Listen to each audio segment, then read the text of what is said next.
सबैभन्दा पहिला यो दृश्य हेर्नुहोस्। उनी पूर्व प्रधानमन्त्री बाबुराम भट्टराई हुन्। उनी बस्ने घर जलेर खरानी भए पनि पूर्व प्रधानमन्त्री समेत रहेका बाबुराम भट्टराईले प्रधानमन्त्री सुशीला कार्कीलाई शपथ खुवाउनेदेखि लगेर अहिले मन्त्रीहरूलाई शपथ ग्रहण गराउने बेलासम्म प्रधानमन्त्री सुशीला कार्कीलाई साथ दिएका छन्। त्यति मात्र होइन, उनले जेनजी आन्दोलनका मुद्दालाई पनि साथ दिएका छन्, जसले पुरानो दलको म्याच सकिएको दाबी गरेका छन्। जेनजीको पक्षमा रहेको भए पनि जीवनको दुःखमा कमाई गरेर बनाएको घर जले पनि जेनजी र प्रधानमन्त्री सुशीला कार्कीको पक्षमा खुलेरै लागेका छन्। उनी एक यस्ता पूर्व प्रधानमन्त्री हुन् दर्शकवृन्द, ओली र प्रचण्ड लुकिरहेका बेला उनले खुलेरै सुशीला कार्कीलाई साथ दिएका छन्। हिजो उनैका दौतरी रहेका बाबुराम भट्टराई अहिले यसरी सुशीला कार्कीको पक्षमा खुलेको देखेर केही जेनजीहरूले प्रशंसा पनि गरेका छन्। तर उनले चालेका केही कदमले उनलाई अहिले पनि जनताले सम्झाइरहन्छन्।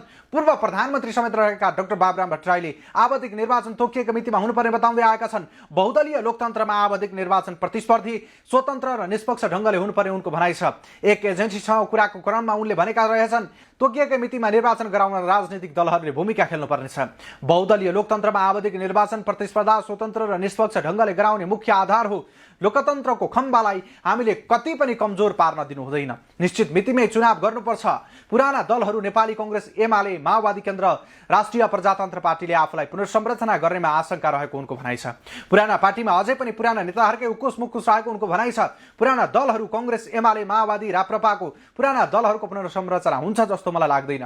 त्यहाँ जसरी आवाज उठिरहेको छ, चौथो नाति पुस्ता आइसक्यो, त्यहाँको नेताहरूको जुन उकुस मुकुस छ, मेरो अनुमान आगामी दिनमा एउटा बृहत खालको राजनैतिक पुनर्संरचना हुनुपर्ने जरुरी देखिएको उनको भनाइ छ।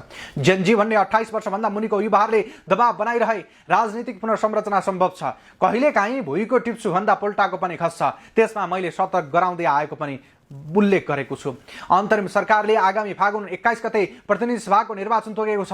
तर प्रमुख राजनीतिक दलहरूले भने प्रतिनिधि सभा विघटन गलत भएको बताउँदै आएका छन्। उनी एकमात्र यस्ता नेता हुन् जसले सुशीलालाई स्वीकारेका छन्।